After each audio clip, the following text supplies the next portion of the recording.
On a encore des vrais hivers, donc il faut orchestrer le déneigement pour que tous les villages soient déneigés pour pouvoir partir de bonne heure le matin au travail.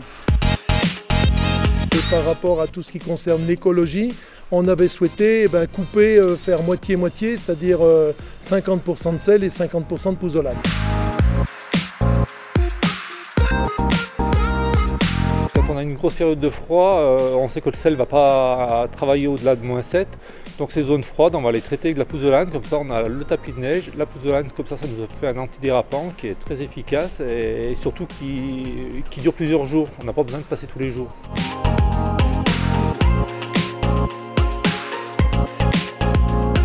On accroche derrière la neige ou le verglas. Ça se dissout après sans balayer. On l'emploie tout le temps. S'il n'y avait pas ce granulat pouzzolane, nous serions obligés d'employer un autre sable ou une autre gravette mélangée. Je ne sais pas s'il passerait aussi bien dans notre saleuse. Depuis, je vous dis, une dizaine d'années qu'on a acheté la saleuse, on emploie toujours ce même matériel.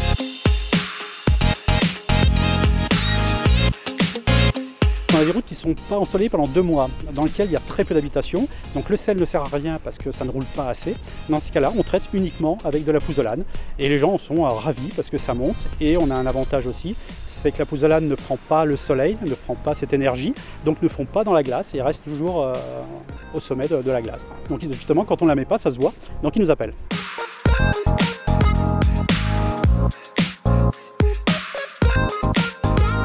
La pouzzolane, je la prends dans des bacs qui sont mis à disposition par la mairie. C'est des bacs qui ne sont pas re-remplis systématiquement d'une année sur l'autre, mais qu'importe, puisque de toute façon c'est de la roche volcanique qui ne s'altère pas, qui ne s'effrite pas toute seule.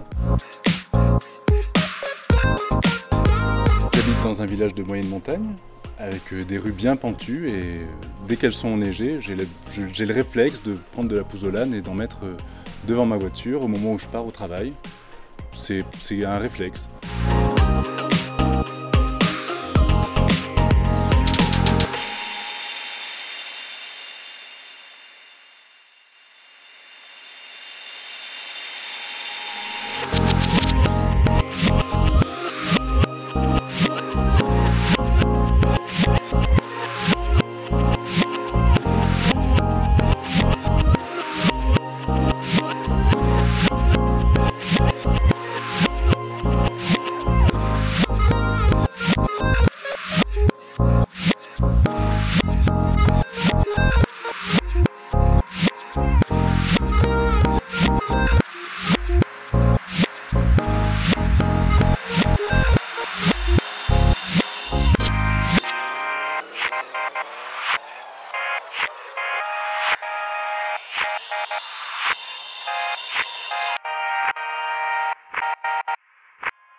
Je suis pas sûr qu'ils savent que ça vienne.